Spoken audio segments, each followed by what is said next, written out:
بسم الله الرحمن الرحيم شهر رمضان الذي أنزل فيه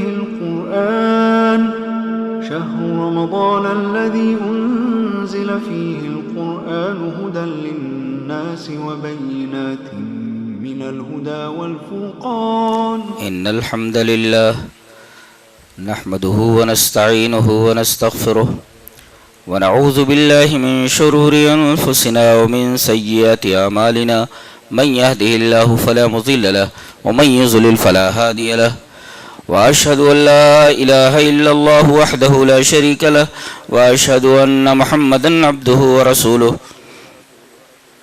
يا أيها الذين آمنوا اتقوا الله حق تقاته ولا تموتن إلا وأنتم مسلمون يا أيها الناس اتقوا ربكم الذي خلقكم من نفس واحدة وخلق منها زوجها وبث منهما رجالا كثيرا ونساء واتقوا الله الذي تساءلون به والأرحام إن الله كان عليكم رقيبا يا أيها الذين آمنوا اتقوا الله وقولوا قولا سديدا يصلح لكم أعمالكم ويغفر لكم ذنوبكم ومن يطع الله ورسوله فقد فاز فوزا عظيما أما بعد فإن خير الحديث كتاب الله وخير الهدي هدي محمد صلى الله عليه وسلم وشر الأمور محدثاتها وكل محدثة بدعة وكل بدعة ضلالة الضلالة في النار أعوذ بالله من الشيطان الرجيم بسم الله الرحمن الرحيم يا أيها الذين آمنوا كتب عليكم الصيام كما كتب على الذين من قبلكم لعلكم تتقون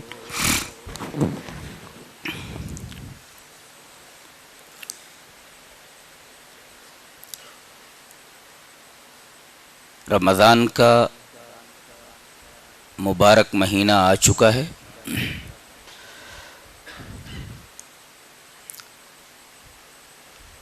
اور یہ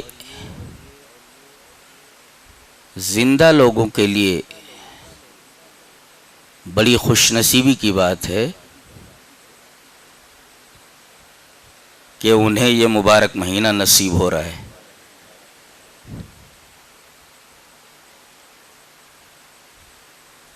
یہ مبارک مہینہ جنہیں مل جائے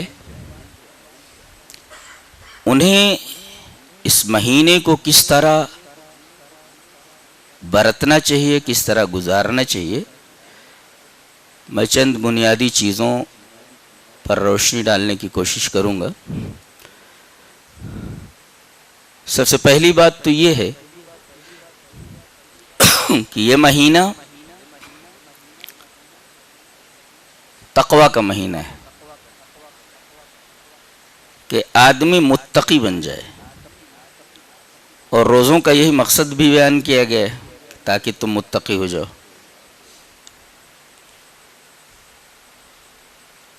تقوی اگر زندگی میں آ جائے تو اس کا فائدہ کیا ہے وہ سمجھ لیتے ہیں۔ حدیث دیکھیں، حدیث اس طرح: وعن ابی ذر الغفاری رضی اللہ تعالی عنہ قال قال لی رسول اللہ صلی اللہ علیہ وسلم اتق اللہ حیثما کنت واتبع السیئۃ الحسنۃ تمحها وخالق الناس بخلق حسن رواہ الترمذی فی ابواب البر والصلہ۔ حضرت امام ترمذی رحمہ اللہ ابواب البر والصلہ کے اندر یہ روایت لائے ہیں، اور راوی حضرت ابو ذر غفاری فرماتے ہیں کہ نبی اکرم صلی اللہ علیہ وسلم نے مجھ سے کہا، قال لی رسول اللہ صلی اللہ علیہ وسلم، بطور خاص مجھ سے کہا، کیا کہا؟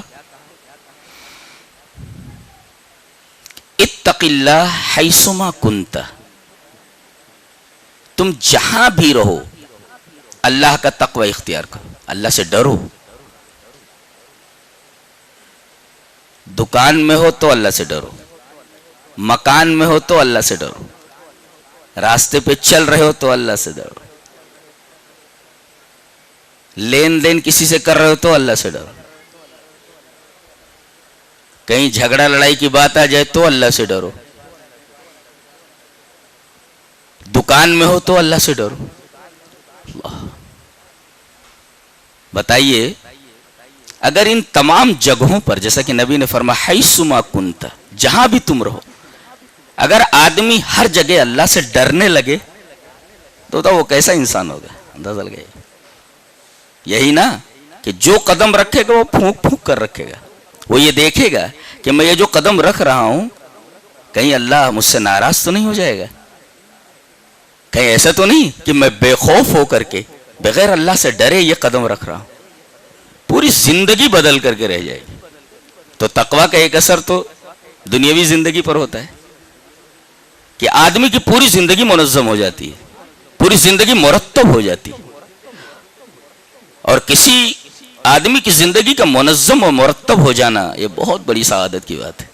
زندگی منظم نہیں ہوتی، زندگی مرتب نہیں ہوتی، ویسے بے ڈھنگی ہی گزر رہی ہے سب کی. تقویٰ پوری زندگی کو منظم کرتا ہے، پوری زندگی کو مرتب کرتا ہے. اللہ اکبر. اور آخرت میں اگر یہ چیز آدمی لے کر کے گیا ہے تو جنت کی وراثت اسی کے لیے، وہ جنت کا وارث ہے. اللہ تبارک تعالیٰ نے ارشاد فرمایا تلک الجنت التی نورث من عبادنا من کان تقیا، یہ جنت جس کا ہم اپنے بندوں کو وارث بنانے والے ہیں وہ بندے ہوں گے جو متقی ہوں گے، جو میں اس سے ڈرنے والے ہوں گے، جن کے اندر تقوی ہوگا. اس آیت کریمہ میں ایک بڑا اچھا نقطہ بیان کیا گیا ہے. یہ نہیں فرمایا اللہ نے کہ جو تقوی لے کر کے آئے گا میں اسے جنت دوں گا، ایسا نہیں کہا. میں اپنے متقی بندوں کو جنت کا وارث بنا دوں گا. آپ جانتے ہیں نا وراثت فری میں ملتی ہے. باپ مر گیا یا کوئی شخص مر گیا اور صحت نسب ہے، یہ صحت نسب ہی کافی ہے، نسب کا ثابت ہونا کافی ہے. بس محنت نہیں کہ بغیر محنت کے پوری کی پوری پراپرٹی ہاتھ آ گئی. نہیں، وراثت میں ایسا ہی ہوتا ہے نا. اس نے کچھ کما کر کے تھوڑی رکھا ہوتا، کماتا کوئی ہے ملتا کسی کو ہے. وراثت اسی کو بولتے ہیں، بغیر کچھ کیے ہوئے مال کا ہاتھ آ جانا. اللہ فرما رہا ہے ہم جنت کا وارث بنانے والے. اس کا مطلب یہ ہے کہ تمہارے اعمال کا صلہ نہیں ہے جنت، یہ اللہ کا تفضل، اللہ کا کرم اور اللہ کا احسان ہے کہ تمہیں جنت دے دے. ورنہ تمہارے عمل کتنے ناقص ہیں، ایک بھی عمل آپ کا مکمل نہیں ہے اور آپ کی پوری زندگی لمیٹڈ ہے تو آپ کے سارے اعمال لمیٹڈ ہیں. ظاہر ہے کہ لمیٹڈ اعمال کے بدلے میں اگر ان لمیٹڈ انعامات دیے جا رہے ہیں تو اللہ کا احسان ہی تو ہے، اللہ کا رحم ہی تو ہے کہ لمیٹڈ اعمال کے بدلے میں آپ کو ان لمیٹڈ زندگی دی جا رہی ہے اور ان لمیٹڈ انعامات سے نوازا جا رہا ہے. تو جب اعمال کا صلہ ہی نہیں ہے یہ تو وراثت تو ہے ہی ہے نا، بغیر کچھ کام کیے مل جا رہی ہے. تلک الجنت التی نورث من عبادنا من کان تقیا، یہ جنت ہم اپنے ان بندوں کو اس جنت کا وارث بنانے والے ہیں، بنائیں گے جو متقی ہیں. خلاصہ یہ نکلا کہ جنت ان لوگوں کے لیے ہے جو اللہ سے ڈرتے ہیں، اللہ کا تقوی اختیار کرتے ہیں، جن کی زندگی میں تقوی ہے، جو قدم قدم پر اللہ سے ڈرتے ہیں. ایک پل سے ہمیں گزرنا ہے، وہاں تو نبی بھی رب سلم کہتا ہوا گزرے گا، ڈر رہا ہوگا. جانتے ہیں وہ ہے صراط کا پل ہے اور ہر ایک کو اس پر سے گزرنا ہے. اللہ نے فرمایا وَإِن مِّنكُمْ إِلَّا وَارِدُهَا كَانَ عَلَىٰ رَبِّكَ حَتْمًا مَّقْضِيًّا، تم میں سے ہر ایک کو اس پر سے گزرنا ہے. یہ اللہ تبارک و تعالی نے لازم کر رکھا ہے اور مقرر کیا ہوا ہے، لازم ہے ہر ایک کو اس پر، حتمی ہے گزرنا ہے اس پر سے. كَانَ عَلَىٰ رَبِّكَ حَتْمًا مَّقْضِيًّا، پھر کیا ہوگا؟ اب آدمی گزر رہا ہے. ثُمَّ نُنَجِّي الَّذِينَ اتَّقَوْا وَنَذَرُ الظَّالِمِينَ فِيهَا جِثِيًّا، تو جو متقی ہوں گے ہم ان کو اس پل سے پار کرا دیں گے اور جو متقی نہیں ہیں ان کو گھٹنوں کے بل میں ہی بٹھا دیں گے، ہم بیٹھ جائیں یہیں پہ، آگے نہیں جا سکتا. ثُمَّ نُنَجِّي الَّذِينَ اتَّقَوْا وَنَذَرُ الظَّالِمِينَ فِيهَا جِثِيًّا. تو یہ تقوی جس سے جنت ملنے والی ہے ہمیں، یہ تقوی جس سے ہم بڑی آسانی سے پل صراط پار ہونے والے ہیں، یہی تقوی کی ریہرسل کے لیے، یہ تقوی دینے کے لیے تو یہ ماہ آ رہا ہے، یہ رمضان کا مہینہ آ رہا ہے. تو اس کو کس طرح برتنا چاہیے وہ بتانے کی ضرورت نہیں ہے. یا ایھا الذین آمنوا کتب علیکم الصیام کما کتب علی الذین من قبلکم لعلکم تتقون، اور کہا گیا تمہارے اوپر ہی فرض نہیں کیا گیا، جتنی امتیں اس سے پہلے گزری ہیں تمام نبیوں کی امتوں پر یہ روزہ فرض تھا. اگرچہ طریقے الگ الگ تھے لیکن روزہ ہر ایک امت پر، ہر نبی کی امت پر فرض تھا. تو حضرت ابو ذر غفاری نے کہا مجھ سے نبی کریم صلی اللہ علیہ وسلم نے بطور خاص یہ فرمایا اتق اللہ حیث ما کنت، جہاں بھی تو رہے وہاں اللہ سے ڈر. خلوت میں رہ تو اللہ سے ڈر، جلوت میں رہ تو اللہ سے ڈر، بازار میں رہ تو اللہ سے ڈر، گھر میں رہ تو اللہ سے ڈر، دوستوں کے درمیان ہو تو اللہ سے ڈر، تنہائی میں ہو تو اللہ سے ڈر. اور کسی نے تو بہت اچھا کہا ہے کہ تنہائی میں گناہ کرنے سے اور بھی زیادہ ڈر، اس لیے کہ جو گواہ ہے، جو منصف ہے، وہی گواہ بھی ہے. اللہ، تنہائی میں گناہ کرنے سے اور بھی زیادہ ڈر، اس لیے کہ جو گواہ ہے وہی منصف بھی ہے. وہ دیکھ رہا ہے، کوئی اور نہیں دیکھ رہا ہے لیکن وہ تو دیکھ رہا ہے نا، وہی گواہ بھی ہے اور وہی فیصلہ کرنے والا بھی ہے. تو تنہائی میں گناہ کرنے سے اور بھی زیادہ ڈرو، اس لیے کہ اگر کوئی گواہ نہیں ہے وہاں، لیکن وہ گواہ تو موجود ہے، جو منصف ہے وہی گواہ ہے. بتائیے اس کی گواہی کافی نہیں ہے کہ میں نے دیکھا ہے تو ایسا کر رہا تھا. تو تنہائی میں گناہ کرنے سے اور بھی زیادہ ڈر، اس لیے کہ جو گواہ ہے وہی منصف بھی ہے. تو ہم جلوت میں رہے تو اللہ سے ڈریں، حیث ما کنت، جہاں بھی تم رہو. عجیب بات ہے، 10 لڑکے بیٹھے ہوئے ہیں اور سب کے ہاتھ میں موبائل ہے. محفل میں رہتے ہوئے ہر ایک آدمی تنہا ہے، کسی کو پتا بھی نہیں ہے کون کہاں بیٹھا ہوا ہے. اللہ، یعنی اس خوفناک چیز نے ہم سب کو تنہا کر کے رکھ دیا ہے. ہم تو تنہا ہے. اور یہ نوجوان، ان سے پوچھا جائے کہ یہ کتنا ٹائم اللہ کو دیتے ہیں اور کتنا ٹائم موبائل کو دیتے ہیں، ان کے پاس کیا جواب ہوگا؟ اگر اصحاب کہف کو ان نوجوانوں کے سامنے کھڑا کر دیا گیا پھر ان کے پاس کیا جواب ہوگا؟ وہ بھی تو تھے اللہ کے لیے، انہوں نے سب کچھ چھوڑ دیا تھا. نوجوان تھے، وہ نوجوان تھے اور سب کے سب اللہ کے لیے اپنا دیار، اپنا گاؤں، اپنا شہر چھوڑ کر بھاگ کھڑے ہوئے، صرف اپنا دین بچانے کے لیے، اپنا ایمان بچانے کے لیے. کہیں ایسا تو نہیں کہ ان چیزوں میں جس میں تم الجھے ہوئے ہو تمہارے ایمان کہیں ضائع تو نہیں ہو رہا ہے؟ بچو. اور خاص طور سے اس رمضان کے اندر تو اس کو ہاتھ بھی مت لگاؤ، غیر ضروری چیزوں میں اس کو بالکل استعمال ہی نہ کرو. اسلام کسی آوشکار یا کسی بھی ڈیوائس یا کسی بھی آلے کے خلاف نہیں ہے، اس کے غلط استعمال کے خلاف ہے. کچن میں ایک چھری رکھی ہوئی ہے، سبزی کاٹنے کی اجازت دیتا ہے لیکن اس سے کسی کا پیٹ پھاڑنے کی اجازت نہیں دیتا. تو ڈیوائس بنفس نفیس، بذات خود یہ نہ فائدہ مند ہے نہ نقصان دہ، اس کا استعمال اسے فائدہ مند اور اسے نقصان دہ اور مضرت رساں بناتا ہے.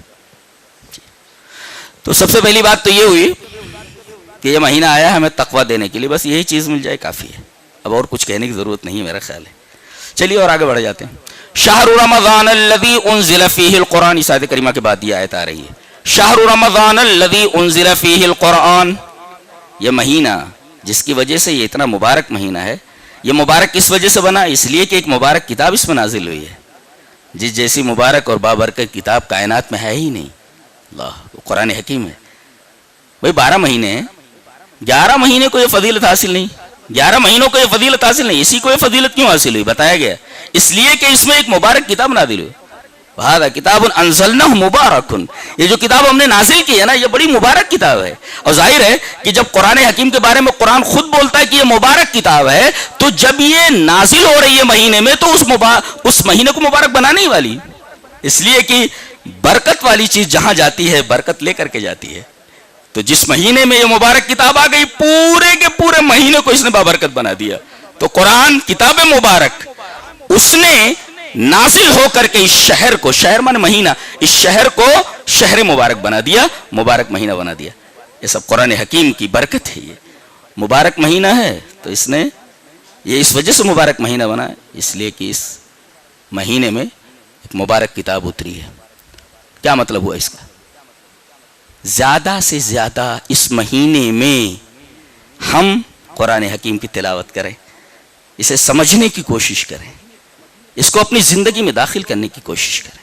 یہ ہے مقصد اس کا. یہ مہینہ جب قرآن کی وجہ سے اتنا مبارک ہوا ہے تو ظاہر ہے کہ اس کتاب کو ہمیں پڑھنے کی ضرورت ہے، اس کتاب کو سمجھنے کی ضرورت ہے. اور جب یہ کتاب مبارک ہے، مہینے کو مبارک بنا سکتی ہے، تو جو لوگ اس کو پکڑ لیں وہ خود بابرکت ہو جائیں گے. برکت ہم کہاں ڈھونڈ رہے ہیں؟ برکت تو یہاں ہے نا، قرآن کے پاس ہے برکت. قرآن کو پکڑ لو، برکت خود بخود گھر میں آ جاتی. برکت حاصل کرنے کے لیے کیا کیا نہیں کرتے، اور یہ پورا مہینہ برکت ہو جاتا، بابرکت ہو جاتا ہے. یہاں تک کہ آدمی سحری کا کھانا کھاتا ہے، سحری کھاتا ہے، وہ بھی برکت ہی ہے. چلیے وہ حدیث پڑھ لیتے ہیں. حدیث اس طرح، وعن انس رضی اللہ تعالی عنہ قال قال رسول اللہ صلی اللہ علیہ وسلم تصحروا فإن فی السحور برکۃ، رواہ مسلم فی کتاب الصیام. حضرت امام مسلم رحمہ اللہ اس حدیث کو کتاب الصیام میں لائے ہیں، اور راوی حضرت انس بن مالک ہے. وہ فرماتے ہیں کہ نبی اکرم صلی اللہ علیہ وسلم نے ارشاد فرمایا سحری کھا لیا کرو، اس لیے کہ سحری میں برکت ہے. آدمی کی کھانا کھا رہا ہے، اللہ تبارک تعالیٰ نے اس کھانے میں برکت رکھ دی ہے. بتائیے اب آدمی کھانا کھا رہا ہے، قرآن حکیم نے اس مہینے کو اتنا مبارک بنا دیا ہے کہ آدمی اس میں کھانا کھا رہا ہے، جس کو ہم سحری کہتے ہیں. اللہ تبارک و تعالیٰ نے سحر کے اس کھانے کے اندر برکت رکھ دی ہے، تو سحری کھا لیا کرو، اس لیے کہ سحری کھانے میں برکت ہے. فإن فی السحور برکۃ. اچھا تو برکت ہم چاہتے ہیں تو سحری کھا لیا کریں، برکت ملنے والی ہے. اور ایک لفظ اور استعمال کرتے ہیں، خیر و برکت. تو برکت تو ملنے والی ہے آپ کو، سحری کھا رہے ہیں، برکت حاصل ہو رہی. خیر کہاں ہے؟ افطار میں ہے اور جلدی کرنے میں. چلیے وہ حدیث پڑھ لیتے ہیں.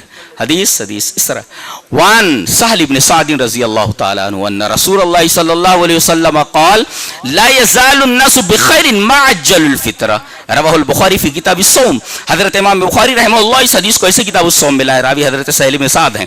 حضرت سہل بن سعد فرماتے ہیں کہ نبی اکرم صلی اللہ علیہ وسلم نے ارشاد فرمایا کہ امت لوگ ہمیشہ خیریت میں رہیں گے، ہمیشہ خیر کے ساتھ رہیں گے. دیکھو خیر برکت آیا، اب خیر دیکھو، لا یزال الناس بخیر، سارے لوگ خیر میں رہیں گے، ان کو خیر ملتا رہے گا. کب؟ ما عجل الفطر، جب تک افطار میں جلدی کرتے رہیں گے. افطار کا جلدی کرنا یہ مسنون ہے، اور جلدی کرنے کا یہ مطلب نہیں ہے کہ دن ابھی باقی ہو اور آپ کھاتے بیٹھ جائیں. دن غروب ہو جائے تو اب دیر نہیں کرنا ہے. معلوم ہو گیا کہ اب دن غروب ہو چکا ہے، تو طلوع آفتاب سے لے کر کے سحر سے لے کر کے غروب آفتاب تک ایک جو وقفہ ہے، جو دورانیہ ہے، یہی ہمارے روزے کا پیریڈ ہے، یہ وقفہ ہے. اب جیسے ہی سورج غروب ہو آپ کو فوراً افطار کر لینا چاہیے. آپ نے کبھی غور کیا کہ افطار میں جلدی کرنے کے لیے جو کہا گیا ہے، اور یہ کہا گیا کہ افطار میں جلدی کریں گے تو خیریت سے رہو گے، کیا فلسفہ ہے اس میں؟ کبھی غور کیا آپ نے؟ ارے بھائی 2-4 منٹ 10 منٹ کے بعد اگر کھا لیتے ہیں تو کیا حرج ہے؟ اور زیادہ ثواب ملنا چاہیے نا. جتنی زیادہ دیر ہوگی اتنی زیادہ ہم روزے میں رہیں گے، اتنا زیادہ ہمیں ثواب ملنا چاہیے. اور یہاں الٹا کہا جا رہا ہے، دیر کرو گے تو خیریت نہیں ہے، جلدی کرو گے تو خیریت ہے. غور کیا آپ نے کبھی؟ ایسا کیوں ہے؟ ایسا اس وجہ سے ہے کہ ہم سورہ فاتحہ میں کہتے ہیں کہ اللہ ہمیں منعم علیہم کا راستہ چاہیے. منعم علیہم کون ہے؟ صحابہ ہیں، انبیاء ہیں، جن کے پاس علم بھی تھا، عمل بھی تھا. اس کے بعد کہا ان لوگوں کا راستہ نہیں چاہیے جو مغضوب علیہم ہیں، یعنی یہود ہیں. مغضوب علیہم سے مراد یہود ہیں، اور ضالین سے مراد نصارہ ہیں. تو ضالین جو ہیں یہ نصارہ ہیں، اور مغضوب علیہم یہود ہیں. یہودی کیا کرتے تھے معلوم ہے؟ وہ بھی روزہ رکھتے تھے، اور وہ لوگ غروب آفتاب کے بعد بھی افطار نہیں کرتے تھے، یہاں تک کہ تارے نظر آنے لگتے تھے، اور اس کے بعد وہ افطار کرتے تھے.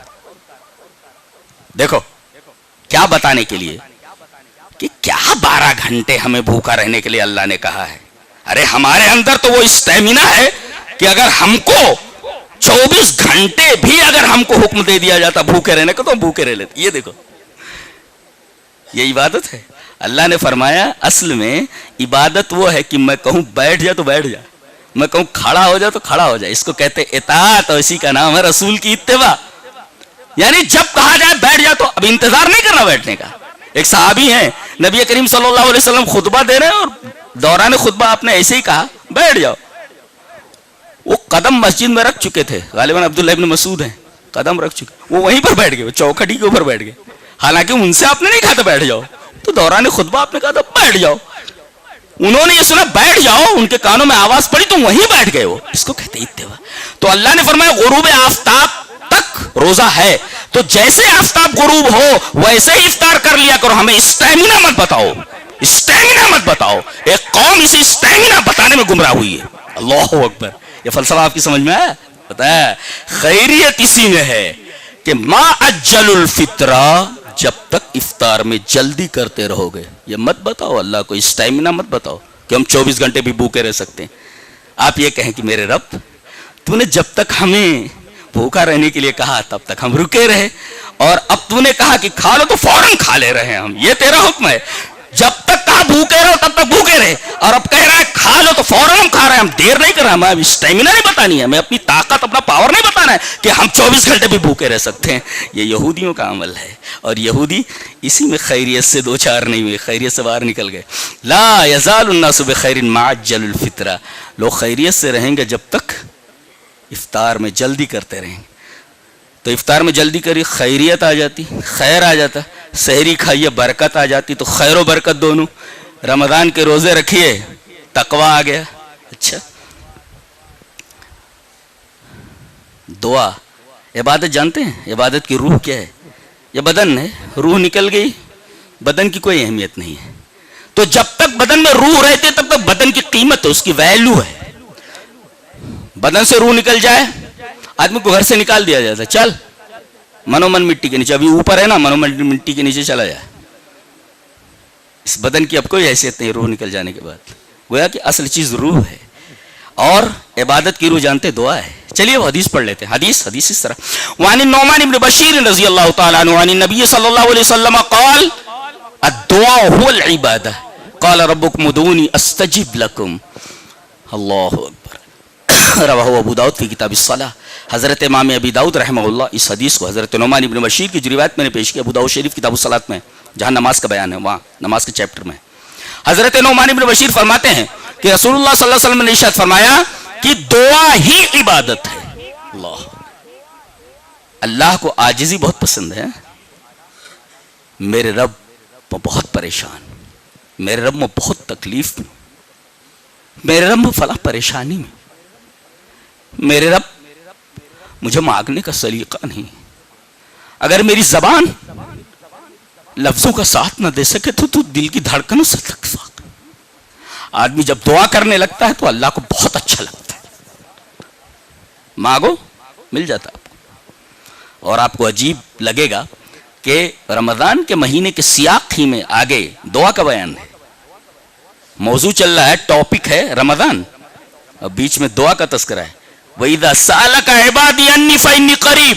اے میرے حبیب, اگر میرے بندے تجھ سے میرے بارے میں بولیں, سوال کریں, تو کہہ دینا میں بہت قریب ہوں. فَإِنِّي قَرِيب, میں بہت قریب ہوں. تو وسیلے کی کیا ضرورت ہے؟ وسیلے کی, پانی اگر منہ تک آ جائے تو ڈول ڈالنے کی کیا ضرورت ہے؟ وہ بولتے نہیں بغیر ڈول کے بغیر رسی کے کنویں سے پانی کیسے نکلے گا, لہذا ڈول کا اور رسی کا وسیلہ ضروری ہے. بے وقوف آدمی, اگر پانی منہ تک آ جائے, کوئی منہ سے پانی لگا دے تو پھر اس میں وسیلے کی کیا ضرورت ہے؟ پانی اگر منہ کو آ جائے تو. اللہ فرما رہا میں قریب ہوں. جو چیز قریب, چھت اگر نیچے آ جائے تو سیڑھی لگانے کی کیا ضرورت, چھت تو نیچے آ گئی نا.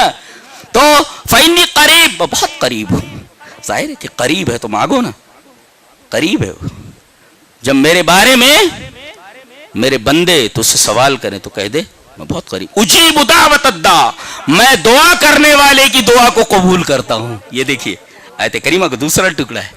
گویا رمضان کے ٹاپک, رمضان کے سیاق میں, کانٹیکسٹ میں یہ آیت کریمہ لانا کہ میرے بندے اگر میرے بارے میں تجھ سے سوال کریں تو تو بول دے کہ میں بہت قریب ہوں, میں دعا کرنے والے کی دعا کو قبول. اس کا مطلب یہ کہ دعائیں تو عام دنوں میں بھی قبول ہوتی ہیں, مگر رمضان یہ دعاؤں کی قبولیت کا خصوصی مہینہ ہے, لہذا زیادہ سے زیادہ دعائیں مانگی جائیں.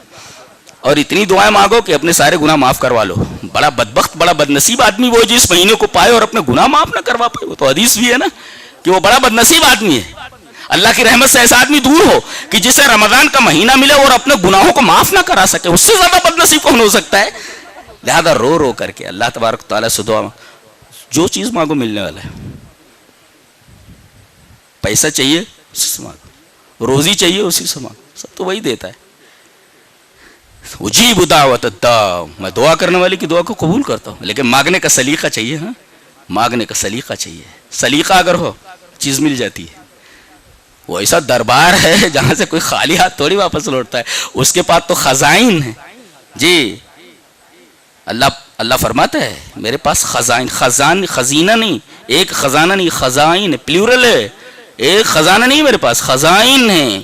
اور میں سب کو دے دوں تو ذرہ برابر میرے خزانے میں کمی ہونے والی نہیں ہے. اللہ, تو اس سے مانگو جس کے پاس خزائن ہے, اور دے دے. اور ہم کسی سے مانگیں ایک دو دفعہ دے دے گا, وہ تیسری مرتبہ کہے گا کائے کو ٹینشن دے رہا ہے بھائی, کائے کو پریشان کر رہا ہے, جانا یار. اور یہاں نہ مانگو تو ناراض ہو جاتا ہے, یہاں مانگو تو آدمی ناراض ہو جاتا ہے. یہ مخلوق اور خالق میں فرق ہے, میرے رب میں اور ایک انسان میں فرق یہ ہے. انسانوں سے مانگو تو ایک دو دفعہ مانگنے پر ناراض ہو جاتے ہیں, اور اللہ سے نہ مانگو, بار بار نہ مانگو تو ناراض ہو جاتا ہے. اللہ اکبر, یہ فرق ہے خالق میں اور مخلوق میں, رب میں اور مربوب میں فرق ہے. اور کیا کرنا ہے آپ کو؟ حرام کام سے بچنا ہے, خاص طور سے حرام روزی سے.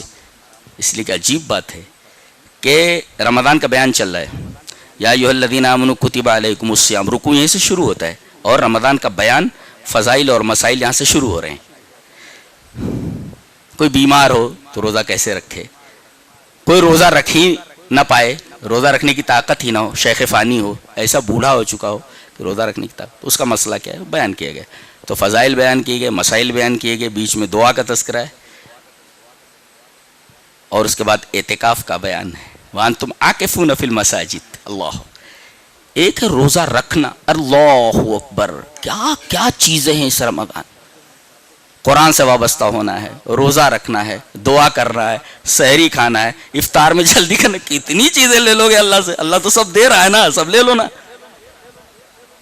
اس کے بعد کہہ رہا ہے کہ مسجد میں تو برابر آتے ہی ہو, تو ایسا کرو 10 دن کے لیے خاص میرے ہو جاؤ نا. اللہ, میرے ہو جاؤ, خالی چھوڑ دو گھر بار کو, میرے پاس آ جاؤ. اللہ, اور اعتکاف صرف مسجد میں ہوتا ہے, گھر میں نہیں ہوتا. عورتوں کا بھی اعتکاف مسجد ہی میں ہوتا ہے. عورتیں بھی اگر انتظام ہے مسجد میں تو مسجد ہی میں کریں الگ سے, جہاں کوئی فتنہ نہ ہو سکے.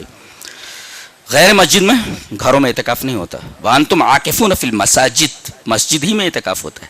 تو اللہ فرما رہا ہے ویسے تو نیکیاں کما ہی رہے ہو, میرے گھر میں آ رہے ہو, مجھ سے قریب ہو, تو ایسا کرو نا اور قریب آ جاؤ, قریب آ جاؤ مجھ سے, گھر ہی چھوڑ دو نا, میرے ہو کر کے رہ جاؤ. اللہ اکبر, اتنی بڑی بات ہے. اللہ بلا رہا ہے مجھ سے قریب ہو جاؤ. مجھ سے کوئی ایسا کرتا ہے کیا؟ خالق ایسا کر سکتا, جو اپنے بندوں سے بہت زیادہ محبت کرتا, وہی ایسا بول سکتا, وہی ایسا کر سکتا. میرے ہو جاؤ, آ جاؤ نا. وانتم عاکفون فی المساجد, مسجد میں آ جاؤ. آتے ہو چلے جاتے ہو تو آ جاؤ نا, جانے کی ضرورت کیا ہے, میرے ہو جاؤ. 10 دن تک کم سے کم میرے ہو جاؤ, جو مانگو دیتا ہوں نا. وانتم عاکفون فی المساجد, مساجد میں اعتکاف رمضان کے کانٹیکسٹ میں بیان ہے. اور آخر میں جہاں یہ بیان ختم ہو رہا ہے, بہت خطرناک بات کہی گئی ہے, سارے روزوں پر پانی پھر جائے گا اگر حلال حرام کی تمیز نہیں کی تو. وَلَا تَأْكُلُوا أَمْوَالَكُمْ بَيْنَكُمْ بِالْبَاطِلِ, اسی آیت کے اوپر ختم ہو جا رہا ہے رمضان کا بیان, اور اس کو آخر میں لایا گیا تاکہ آدمی جب پڑھنے لگے رمضان کے بیان کو تو یہاں ٹھٹک جائے کہ کہیں ایسا تو نہیں. ابے آپ دوائی کھا رہے ہیں لیکن کوئی ایسی چیز استعمال کر رہے ہیں جو دوا کے اثر کو زائل کر دے, تو بیوقوفی ہی تو ہے. بعض چیزیں ہوتی ہیں, آدمی دوا لیتا رہتا ہے لیکن کوئی ایسی چیز کھا لیتا ہے جو دوا کے اثر کو باطل کر دیتا ہے. دوا اثر نہیں کرتی ہے. تو بتایا گیا کہ یہ سب دوائیں ہیں لیکن یہ دوا کے اثر کو زائل کر دیتی ہے, لہٰذا اس سے بچتے رہنا ہے. وَلَا تَأْكُلُوا أَمْوَالَكُمْ بَيْنَكُمْ بِالْبَاطِلِ, باطل طریقے سے مال مت کھانا. الباطل ای الحرام, حرام لقمہ پیٹ میں نہیں جانا چاہیے. چلیے اس پر ایک حدیث پڑھ لیتے ہیں. حدیث اس طرح, وعن ابن عباس رضی اللہ تعالی عنہما تلیت هذه الآية عند رسول الله صلی اللہ علیہ وسلم یا ایھا الناس کلوا مما فی الارض حلالا طیبا فقام سعد بن ابی وقاص فقال یا رسول اللہ ادعو اللہ ان یجعلنی مستجاب الدعوة فقال له النبي صلی اللہ علیہ وسلم یا سعد اطب مطعمك تكن مستجاب الدعوة والذي نفس محمد بيده ان العبد ليقذف اللقمة الحرام في جوفه ما يتقبل منه عمل 40 يوما وأيما عبد نبت لحمه من السحت أو الربا فالنار أولى به. رواه الطبراني في المعجم الأوسط. حضرت امام طبرانی رحمہ اللہ اس حدیث کو معجم اوسط کے اندر لائے ہیں, ان کی کتاب میں. راوی حضرت عبداللہ ابن عباس ہیں. روایت پوری پڑھ دی گئی. حضرت عبداللہ ابن عباس فرماتے ہیں کہ نبی اکرم صلی اللہ علیہ وسلم کے پاس یہ آیت تلاوت کی گئی. کون سی؟ اے لوگو حلال مال کھاؤ. یا ایھا الناس کلوا مما فی الارض حلالا طیبا, طیب حلال مال کھاؤ. ایک حلال ہوتا ہے ایک طیب ہوتا ہے. ایک چیز حلال ہوتی ہے مگر طیب نہیں ہوتی. مثلا ایک بکرا ہے, حلال ہے کہ نہیں؟ بکرا حلال ہے, لیکن اگر اسے چوری کر کے آدمی ذبح کر کے کھا جائے تو حلال تو ہے مگر طیب نہیں ہے, ناپاک ہے وہ. ایک چیز حلال ہوتی ہے مگر طیب نہیں ہوتی. دیکھو بکرا حلال ہے, اللہ نے حلال کیا اس کو, مگر طیب نہیں ہے کیونکہ چوری کر لیا نا آپ نے, چوری کر کے آپ نے کھا لیا, طیب نہیں ہو, غیر طیب ہے, حرام ہے. آپ نے فرمایا, رسول اللہ صلی اللہ علیہ وسلم نے ارشاد فرمایا تم لوگ حلال مال کھاؤ. یہ سننا تھا کہ حضرت سعد ابن ابی وقاص ایک صحابی میں کھڑے ہو گئے, اور عجیب بات ہے, جانتے ہیں یہ صحابی کون ہے؟ مستجاب الدعوات, جو دعا کرتے تھے اللہ قبول کر لیتا تھا. ان کی کوئی دعا بارگاہ الہی سے جو ہے ریجیکٹڈ نہیں ہوتی تھی. مستجاب الدعوات کھڑے ہوئے, فقام سعد ابن ابی وقاص فقال یا رسول اللہ, حضرت سعد ابن ابی وقاص کھڑے ہو کہا اللہ کے رسول ایک ریکویسٹ ہے. کہا بولو. کہا کہ ادعو اللہ یجعلنی مستجاب الدعوہ, آپ اللہ سے میرے لیے دعا کر دیں کہ میں مستجاب الدعوات ہو جاؤں. مستجاب الدعوات کا مطلب جو دعا کروں قبول ہو جائے. اللہ کے رسول نے کہا میرے کہنے سے نہیں ہوگا, ایک کام تمہیں کرنا ہوگا. وہ لوگ باباؤں کے پاس جاتے ہیں نا, یہ تعویذ لے لو, ارے بھائی گھر میں سب پڑھو نا بھائی, ساری چیزیں تو ہیں قرآن میں. کہاں جا رہا بابا کیا کرے گا, تو خود موچا دے بیچارہ, بابا کیا دے گا تمہیں, تو ساری چیزیں تمہیں خود کرنی ہے نا. اللہ کے رسول نے فرمایا تمہیں خود کرنی ہے ایک چیز, تم مستجاب الدعوات ہو جاؤ گے. کہا کیا کرنا ہے؟ کہا اطب مطعمہ کا. دیکھو کتنا شارٹ جملہ ہے, ایک دم شارٹ سینٹینس ہے, چھوٹا سا جملہ ہے. اطب مطعمہ کا, اپنا کھانا پاک کر لے بس. تکن مستجاب الدعوہ, مستجاب الدعوات ہو جائے گا. اور انہوں نے اس بات کو پکڑ لیا. کہہ رہے ہیں اس کے بعد سے میں نے پوری تحقیق کے ساتھ ہر لقمہ جو اپنے گلے کے نیچے اتارا ہے وہ حلال ہی کا, لہذا جو بھی دعا کرتے تھے اللہ قبول کر لیتا تھا. ان کی کوئی دعا بارگاہ الہی سے ریجیکٹڈ نہیں ہوتی, مستجاب ہوتی تھی. اور آگے اللہ نے فرمایا والذی نفس محمد بیدہ, اس ذات کی قسم جس کے ہاتھ میں محمد کی جان ہے, ان العبد لیقذف اللقمۃ الحرام فی جوفہ ما یتقبل منہ عمل 40 یوما. ایک لقمہ اگر بندہ پیٹ کے اندر حرام کا ڈال لیتا ہے تو 40 دن کی عبادت قبول نہیں ہوتی. کتنے دن روزہ رکھنا ہے ہمیں؟ 30 دن نا. کتنے دن نماز پڑھنی ہے؟ 30 دن نا, پورے مہینے. یہاں 40 دن کا عمل باطل ہے. چلیے 10 اور اوپر آ گیا تمہارے, اتنا نقصان ہے بھائی. 30 دن روزہ رکھنا ہے, 29 دن نا, اور 30 دن ہی تو عبادت کرنی ہے, 29 دن. یہاں کہا جا رہا ہے 40 دن کی عبادت قبول نہیں ہوتی. چلیے سب کچھ کیا دھرا مٹی میں مل گیا. تو اور آگے فرمایا وَأَيُّمَا عَبْدٍ نَبَتَ لَحْمُهُ مِنَ السُّحْتِ أَوِ الرِّبَا فَاللَّهُ أَوْلَىٰ بِهِ, کہ جس بندے کا گوشت حرام یا سود سے پلا ہوا ہو اس کے لیے آگ زیادہ بہتر ہے, جہنم میں جانے والا. تو آخر میں اس آیت کریمہ کو لایا گیا تاکہ آدمی ٹھٹک کر سوچے کہ یہاں سے تو فضائل مسائل دیکھ لیے, اب ریئیکشن اس کا, اگر کوئی دوا اس کے اوپر ریئیکٹ کر جائے تو اس دوا کے اوپر اثر باطل کرتے, بولا یہ ہے, یہ خطرناک چیز ہے.